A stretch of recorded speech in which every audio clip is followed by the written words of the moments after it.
Hello students, তোমাদের সবাইকে আমাদের চ্যানেলে ওয়েলকাম জানাই। দেখো, আজ আমরা সেকেন্ড সামেটিভ এক্সামের জন্য ক্লাস 6-এর জিওগ্রাফির তোমাদের প্রশ্নবিচিত্রাতে যে ফার্স্ট স্কুলটি রয়েছে Alipurduar new town girls high school HS, এই স্কুলের সমস্ত কোশ্চেন আনসারগুলি আজ আমরা দেখে নেব। তাহলে চলো দেরি না করে আজকে ক্লাসটি শুরু করি। আজকে ক্লাসের ফার্স্ট কোশ্চেন দেখো কি বলছে, ড্যাশ দিয়ে জেট প্লেন চলাচল করে, আনসার হবে stratosphere. Option B is the right answer. Next one, বৃষ্টিপাতের পরিমাণ মাপার যন্ত্রের নাম, সবাই জানো এটা, আনসার হবে রেনগজ। তারপর দেখো, গরমকালে, বর্ষাকালে, শরৎকালে, শীতকালে পশ্চিমী ঝঞ্ঝা হয়, আনসার হবে শীতকালে পশ্চিমী ঝঞ্ঝা হয়। ফোর্থ, খাদার হলো নবীন পলিমাটি, আর যদি এখানে যদি ভাঙর থাকতো তাহলে আনসারটা হয়ে যেত প্রাচীন পলিমাটি। এই দুটো তোমরা কিন্তু কনফিউশনে রাখবে না যে খাদারকে বলা হচ্ছে নবীন পলিমাটি আর ভাঙর হচ্ছে প্রাচীন পলিমাটি। ফিফথ দেখো, শ্বাসমূল ও ঠেসমূল দেখা যায় সুন্দরী গাছে। সিক্স, গুজরাটের গির অরণ্য বিখ্যাত যে পশুর জন্য তা হলো সিংহ, option D is the right answer. Seventh, আন্টার্কটিকার জীবন্ত আগ্নেয়গিরি হলো মাউন্ট এরেবাস। তারপর দেখো দুয়ের দাগে, পৃথিবীর শীতলতম জনবসতিহীন স্থান হলো ভস্টক, লিখে নাও। নেক্সট ওয়ান, সমুদ্রপৃষ্ঠ থেকে ভূমির উচ্চতা বাড়ার সঙ্গে সঙ্গে উষ্ণতা ড্যাশ থাকে, উষ্ণতা কমতে থাকে, এখানে লিখে দিচ্ছি আমি। ড্যাশ উদ্ভিদ থেকে রেশারপিন পাওয়া যায়, সবাই পারবে এটা, সর্পগন্ধা থেকে রেশারপিন পাওয়া যায়। নেক্সট, ড্যাশ সালে বন্যপ্রাণী সংরক্ষণ আইন চালু হয়, 1972 সালে।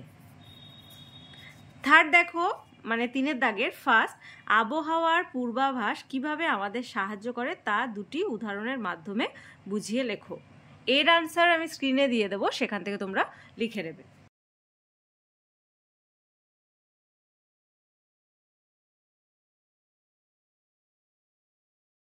পরে দেখো, ল্যাটেরাইট মাটির দুটি বৈশিষ্ট্য লেখো।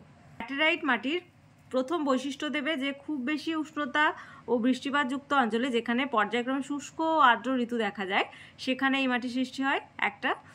আর লিখবে যে লৌহ অক্সাইডের পরিস্থিতির জন্য এই মাটির রং ইটের মতো গাঢ় লাল, এই মাটি অনুর্বর। মানে এটা একটা দেবে পয়েন্ট আর এটা একটা দেবে, মানে দুটো বৈশিষ্ট্য চেয়েছে, এখান থেকে একটা এটা লিখবে আর এখান থেকে এটা। পরের কোশ্চেন দেখো, চারের দাগে টিকা লেখো, আন্টার্কটিকার জীবজগৎ। তোমাদের টেক্সটে 41 পেজে খুব সুন্দর করে দেওয়া রয়েছে। চিরতুষারে ঢাকা আন্টার্কটিকায় কোনো গাছপালা নেই, একমাত্র গ্রীষ্মকালে সমুদ্রের ধারে কোথাও সামান্য বরফ গলে গেলে মস, লাইকেন, শ্যাওলা জন্মায়। আন্টার্কটিকার একমাত্র স্থায়ী বাসিন্দা পেঙ্গুইন পাখি, শর্ট কোশ্চেন এসে থাকে। ভয়ঙ্কর ঠান্ডাতেই এরা অভ্যস্ত, চারপাশের সমুদ্রে প্রচুর মাছ, সামুদ্রিক পাখি, তিমি, শিল দেখা যায়। আন্টার্কটিকার সমুদ্র চিংড়ি জাতীয় krill এ ভর্তি, মাছ krill হলো পেঙ্গুইনের প্রধান খাদ্য। অথবাতে রয়েছে দেখো, আন্টার্কটিকায় ভারতের অভিযান। দেখো, 9 জানুয়ারি 1982 সালে প্রথম ভারতীয় অভিযাত্রী দল আন্টার্কটিকায় পৌঁছায়, স্থাপিত হয় ভারতের প্রথম গবেষণা কেন্দ্র দক্ষিণ গঙ্গোত্রী। তারপর লিখবে 1988 সালের 26 মার্চ অষ্টম অভিযাত্রী দল দক্ষিণ গঙ্গোত্রী থেকে 70 কিলোমিটার দূরে মৈত্রী নামে আরও একটি গবেষণা কেন্দ্র স্থাপন করেন। পরের কোশ্চেন, বৃষ্টিচ্ছায় অঞ্চল খুব ইম্পর্টেন্ট।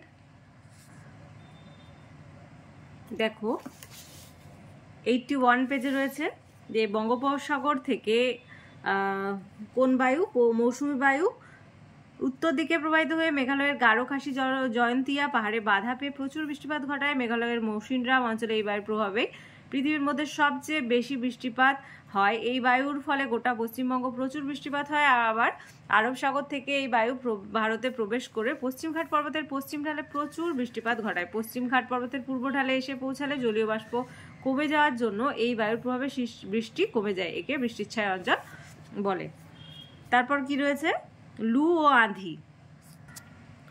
গরমকালে উত্তরপ্রদেশে, বিহার ও উত্তর ভারতের কিছু অংশে দিনের বেলায় অত্যাধিক শুষ্ক বায়ু প্রবাহিত হয়, সেটাকে লু বলা হয়। এর ফলে উষ্ণতা প্রায় 50 ডিগ্রি সেলসিয়াস ছাড়িয়ে যায়, তীব্র তাপপ্রবাহে অনেকের মৃত্যু পর্যন্ত ঘটে থাকে।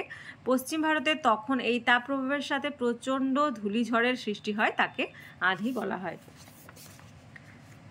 5 থেকে দেখো কি রয়েছে, জীবমণ্ডল কাকে বলে। জলস্থল বাতাসে ছড়িয়ে থাকা প্রায় 35,000 প্রজাতির উদ্ভিদ এবং 15 লক্ষ প্রজাতির প্রাণী নিয়ে তৈরি হয়েছে পৃথিবীর জীবমণ্ডল। পরের পাটে কি আছে? মানুষের কাজকর্ম কিভাবে পরিবেশের ভারসাম্য নষ্ট করছে। খুব ইম্পর্টেন্ট কোশ্চেন এটা। দেখো যে জনসংখ্যা বৃদ্ধি ফার্স্ট নাম্বার দেবে, যে বৃদ্ধি জনসংখ্যা বৃদ্ধি, বন জঙ্গল ধ্বংস করে শিল্প স্থাপন, কৃষিকাজ, বসতি নির্মাণ, প্রচুর পরিমাণে খনিজ তেল, কয়লা, কাঠ পোড়ানো, এসবের ফলে জল, মাটি, বাতাস সবই দূষিত হয়ে যাচ্ছে।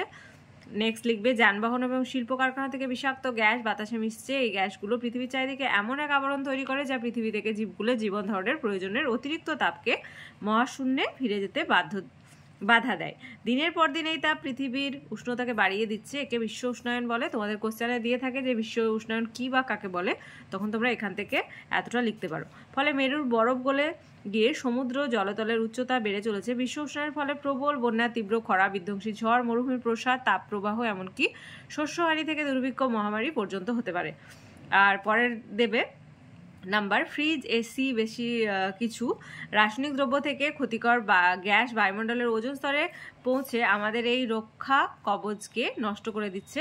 আর লাস্ট ওয়ান দেবে ধীরে ধীরে জলবায়ু এমনভাবে পাল্টে যাচ্ছে যে বহু উদ্ভিদ ও প্রাণী প্রজাতি একেবারে বিলুপ্ত হয়ে যাচ্ছে। প্রকৃতির এই সব অবক্ষয় আটকাতে এখনই কোনো কার্যকরী ব্যবস্থা না নিলে শেষ পর্যন্ত মানুষের উপর চরম সংকট নেমে আসবে। পরের পার্টিতে দেখো অথবাতে যে ছবি সহ জলচক্র বর্ণনা করো।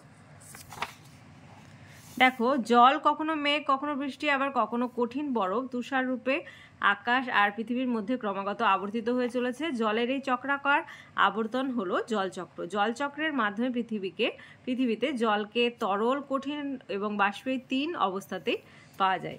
আর এই ডায়াগ্রামটা তোমরা ভালোভাবে দেখে নাও, দিয়ে দেবে। এটা তোমাদের রয়েছে 34 পেজে।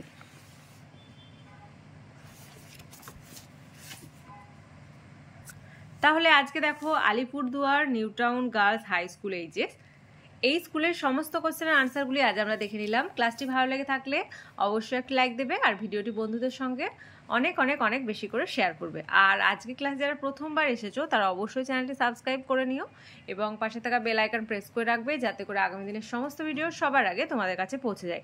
আর ক্লাসগুলি কেমন লাগছে অবশ্যই কমেন্টের মাধ্যমে জানাতে কিন্তু ভুলবে না। তোমাদের সুবিধার্থে একটি টেলিগ্রাম গ্রুপ ওপেন করা হয়েছে, যদি সেই গ্রুপে কেউ জয়েন হতে চাও এই ভিডিওর ডেসক্রিপশন বক্সে লিঙ্ক দেওয়া থাকবে, সেখান থেকেও তোমরা জয়েন হতে পারো। তাহলে এই পর্যন্তই, তোমরা সবাই ভালো থেকো। Thank you.